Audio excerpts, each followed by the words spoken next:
आप सभी को जय मसीह की। आप सभी के लिए मैं लेकर आ गया हूँ आज सुबह का प्रॉमिस वचन। मेरे प्रियो, इन वचनों के द्वारा परमेश्वर आपके जीवन में चंगाई, आशीष, छुटकारा देना चाहता है।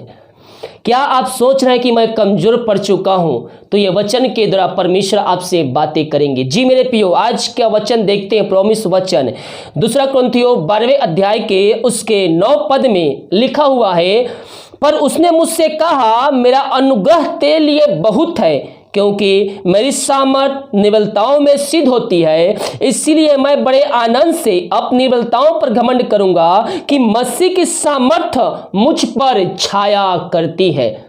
किसकी सामर्थ आपके ऊपर छाया करती है? मसीह की सामर्थ आपके ऊपर छाया करती है। जब आप कमजोर हो जाते हैं, जब आप दुर्बल पड़ जाते हैं, जब आपकी शक्तियां खत्म हो जाती है, तो परमेश्वर का वचन कहता है मसीह का सामर्थ आपके ऊपर छाया करेगा। ओ हालेलुया। हो सकता है आप चिंताओं में पड़े हुए हैं आज की सुबह, लेकिन परमेश्वर आपको अपनी सामर्थ से भरपूर करना चाहता है। और 10वें पद में कहता है, इस कारण मैं मसीह के लिए निर्बलताओं में और निंदाओं में और दरिद्रों में और उपद्रवों में संकटों में प्रसन्न हूं, क्योंकि जब मैं निर्बल होता हूं तभी बलवंत होता हूं। जब आप कमजोर पड़ते हैं तभी आप शक्तिशाली बनते हैं। अब आप बोलेंगे, पास्टर जी मैं कमजोरी में मैं शक्तिशाली कैसे हो गया? क्योंकि 9वें पद में लिखा हुआ है, देखिए, इसलिए मैं बड़े आनंद से अपनी निर्बलताओं पर घमंड करूंगा कि मसीह की सामर्थ मुझ पर छाया करती है।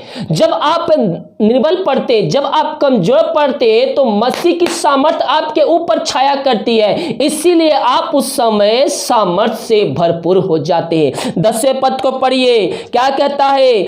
और उपद्रवों में संकटों में प्रसन्न हूं, क्योंकि जब मैं निर्बल यानी कमजोर होता हूं तभी बलवंत होता हूं, यानी कि आप सामर्थी होते हैं।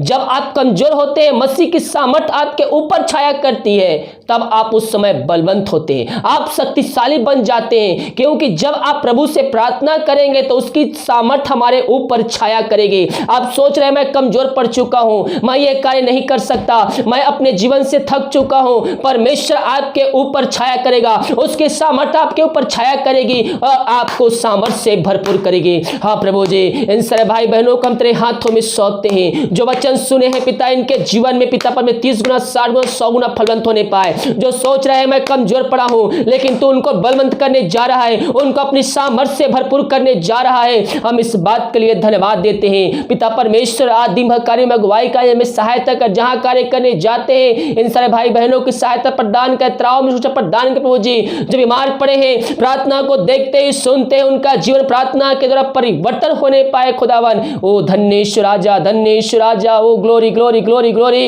इस प्रार्थना के द्वारा इनका जीवन परिवर्तन होने पाए, एक कमजोरी इनके जीवन से दूर होने पाए, हर दुर्बलता इनके शरीर से दूर होने पाए। पिता परमेश्वर, इन सारे भाई बहनों को हम तेरे नाम से हम आशीष की, चंगाई की, छुटकारे की घोषणा करते हैं। दीमा पंगुतर छुपाए रख, खरी दुर्बल बीमारी महामारियों से बचाए रख पिता, यही प्रार्थना करते हैं। प्रार्थना सुना, धन्यवाद यीशु ना पिताजी, आशीष मांगते हैं, सुन दया ग्रहण कर। आमीन आमीन और आमीन। हालेलुया। वचन को सभी जगह शेयर कीजिए, ताकि और भाई बहन लोग यीशु मसीह को जानकर उससे आशीष को प्राप्त करके अंत जीवन का सहभागी बन जाएं। God bless you.